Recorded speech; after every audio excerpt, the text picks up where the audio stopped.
This lesson is going to focus on the Declaration of Independence, what it was, what's the language, why it was written. In very simple terms, the Declaration of Independence, of course, declared our independence from England. It's going to free us from the rule of King George III. Yes, that's true, but that's sort of the middle school answer. We want to look at this document in much more detail. The Declaration of Independence is actually going to have two goals. It's going to be to separate us from England, but it's also going to be a uniting document. But you need to understand that the Declaration of Independence, as we study U.S. history, we're going to re-look at those words over and over again, and we're going to reinterpret the words of the Declaration of Independence. For example, when we form the Constitution, we're going to create a document that protects life, liberty, and the pursuit of happiness. And you need to know that those are in the Declaration of Independence.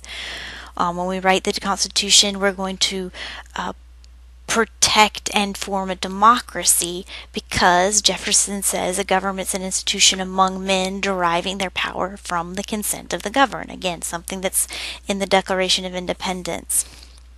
During the Civil War and civil rights movements, we're going to look again and at the Declaration of Independence and what does it mean when it says all men are created equal. During the Progressive Era, we'll look at what are unalienable rights and life and liberty and the pursuit of happiness, and is it the government's job to make sure that everyone is receiving those rights. So the Declaration of Independence definitely becomes one of those documents that we need to understand because it comes up again and again in history.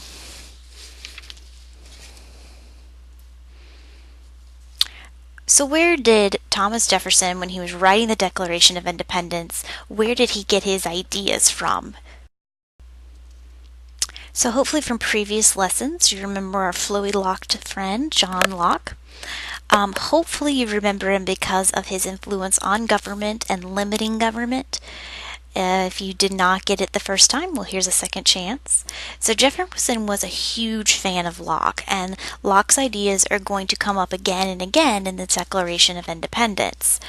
So what were John Locke's main ideas? One, he believed in something called a social contract. And a social contract is this idea that the government and the people are working together. It's that people work with the government and the government works with the people.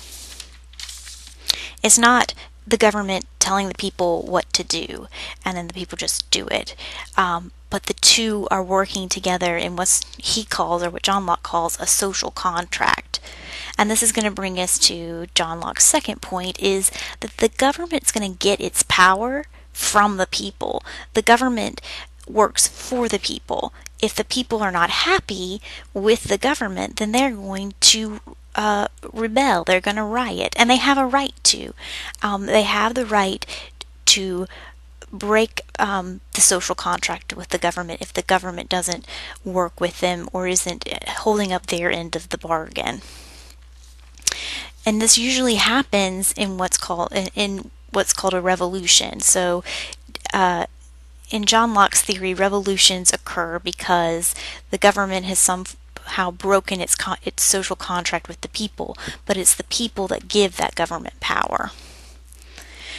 The third idea that you need to know that comes from John Locke is that people have certain what he calls natural rights. And we're going to see this again, of course, in the Declaration of Independence. And these natural rights, according to John Locke, are the right to life, liberty, and the pursuit of property. So John Locke, instead of saying is going to say property, Jefferson, of course, will change it to pursuit of happiness. So John Locke's philosophy basically looks like this. The government gets its power from the people. If the government breaks its social contract by taking your life or taking your property, then you have the right to revolt, you have the right to a revolution, and you have the right to throw off that power. So does that sound familiar? Well, it should, because that's going to be the beginnings of the Declaration of Independence. So this is exact. I copied and pasted this from the transcript of the Declaration of Independence. So it says, the unanimous declaration of the 13 United States of America. when in the course of human events it becomes necessary for one people to dissolve the political bands which have counted them with another, and to assume among the powers of the earth the separate and equal station to which the laws of nature and nature's God entitled them, a decent respect to the opinions of mankind requires that they should declare the cause which impel them to the separation. So the first thing we want to look at is, I've highlighted it here in blue, dissolve the political bands. So what does that mean? It means breaking away, right? Starting that revolution. I mean, the document's called the Declaration of Independence, so right, we're breaking away. So here we see the idea of you have the right to a revolution. We hold these truths to be self-evident, that all men are created equal and that they are endowed by their Creator with certain unalienable rights. So unalienable means obvious, and so all men have these obvious rights, and of course John Locke called them natural, but among these are life, liberty, and the pursuit of happiness.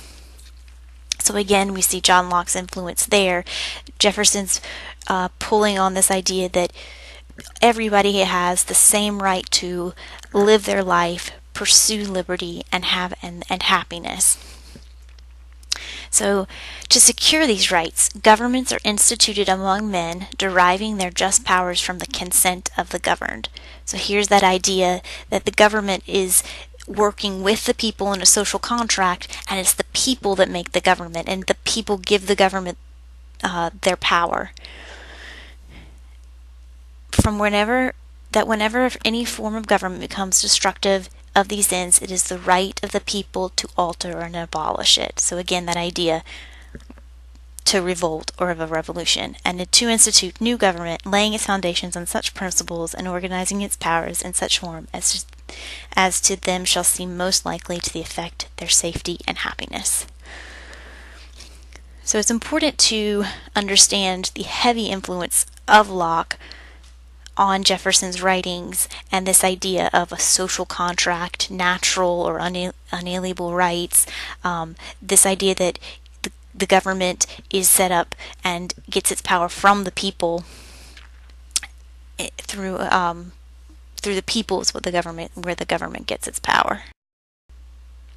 Okay, so we've talked about the separating factors, right? We can definitely pretty easily see how the Declaration of Independence was a separating document. It separated us from England, it declared our independence. But that second point that we want to talk about is how the Declaration of Independence was also a unifying document. One of the common misconceptions is that everyone in the colonies was ready to go to war and to leave England and to be independent. But the truth is that a lot of people didn't want to go to war or see the need to go to war. And here in the very beginning of U.S. history, we're going to see something that we will see again and again and again, is that when you go to war, you have to have the support of the people.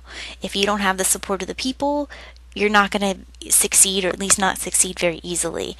We're going to see, for example, in World War I and World War II, propaganda to keep the people engaged in the war and to keep their support for the war.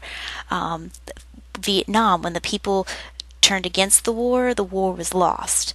More recently, the wars in Iraq and Afghanistan, when the people were no longer engaged and behind the war, we pulled out, for better or for worse.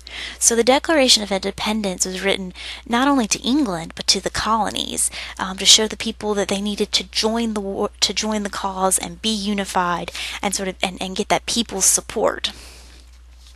And so it's an effort to unify the colonies behind a central goal.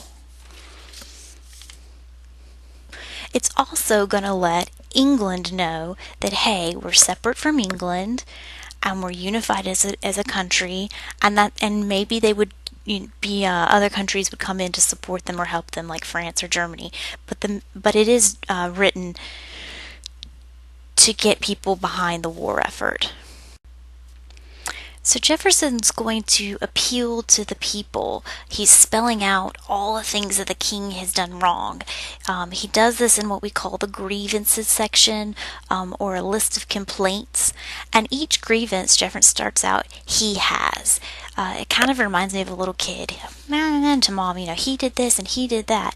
So all of these things, and it's the body of the Declaration of Independence. So most of it is saying, well, King George did this and King George did that.